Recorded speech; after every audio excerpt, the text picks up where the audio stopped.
प्रणब मुखर्जी की स्मृति में दिल्ली में प्रेरणा स्थल बन रहा है। इसके लिए ज्योतिरादित्य सिंधिया ने प्रधानमंत्री को धन्यवाद दिया और उनकी जमकर तारीफ की। केंद्रीय मंत्री ज्योतिरादित्य सिंधिया ने कहा, महान हस्तियों ने जिन्होंने इस देश की सेवा की है, जीवन दिया हो, उनका संपूर्ण सम्मान किया जाना चाहिए।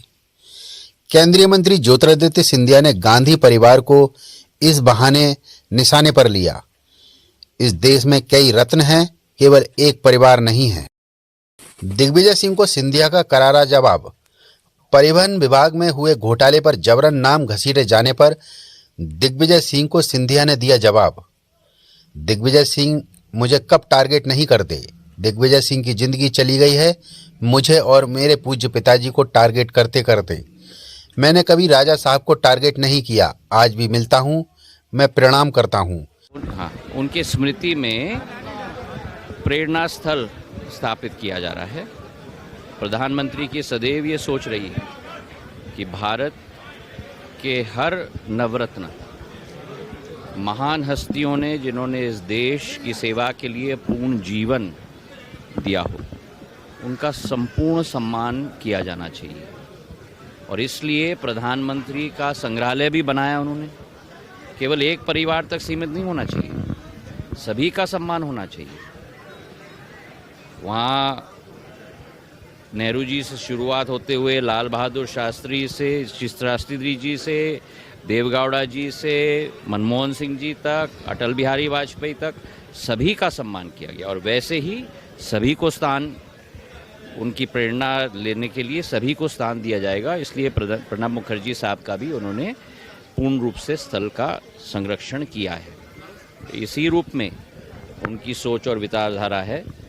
चौधरी चरण सिंह जी को सब भूल गए थे जब तक प्रधानमंत्री जी ने भारत रत्न दिया। तो इसलिए इस देश के कई रत्न हैं, केवल एक परिवार नहीं है। दिग्विजय सिंह जी मुझे कब टारगेट नहीं करते, ये कोई नई बात है क्या? दिग्विजय सिंह जी की जिंदगी चली गई है मेरे पूज्य पिताजी और मुझे टारगेट करते करते। मैंने कभी राज साहब को टारगेट नहीं किया। आज भी मिलता हूं तो मैं प्रणाम करता हूं। जिसकी विचारधारा वो हो, उसके आधार पे वो अपना लाइन खींचे। मेरा लाइन है जनता की सेवा करना, वो मेरा टारगेट है। सबसे बड़ी खुशी है प्रधानमंत्री जी के हाथों से केन बेतवा सिंचाई की परियोजना 50,000 करोड़ रुपए की लागत से 13 जिलों को मध्य प्रदेश में प्रभावित करेगी, 9 जिलों को उत्तर प्रदेश में प्रभावित करेगी। और वहीं पार्वती चंबल लिंक परियोजना के आधार पर मध्य प्रदेश के 10 जिले प्रभावित हो रहे हैं, जो 40,000 करोड़ रुपए की योजना है। दोनों योजनाओं के लिए प्रधानमंत्री और मोहन यादव जी, मुख्यमंत्री जी को दिल की गहराइयों से बहुत बहुत धन्यवाद। ग्वालियर चंबल संभाग के सभी जिले इससे प्रभावित होंगे।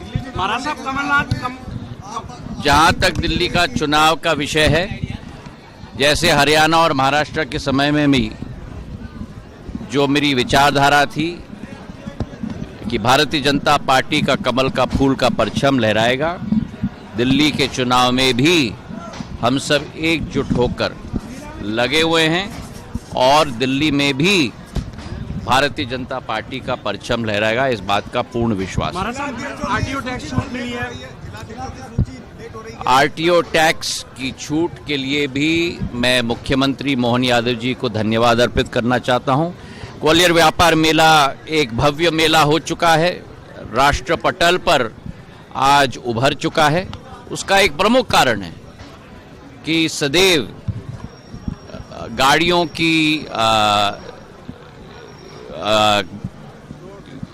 व्यापार में रोड टैक्स की छूट दी जाती थी।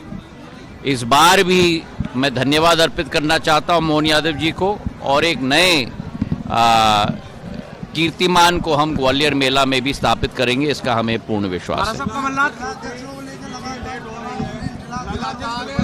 हो जाएगा भाई, हो जाएगा, चिंता मत करो भाई, हो जाएगा। हमारा साहब एक सवाल है, कमलनाथ कह रहे हैं कि मुझसे पार्टी में पूछा नहीं जाता। अब मैं क्या कहूँ भाई, लेकिन आप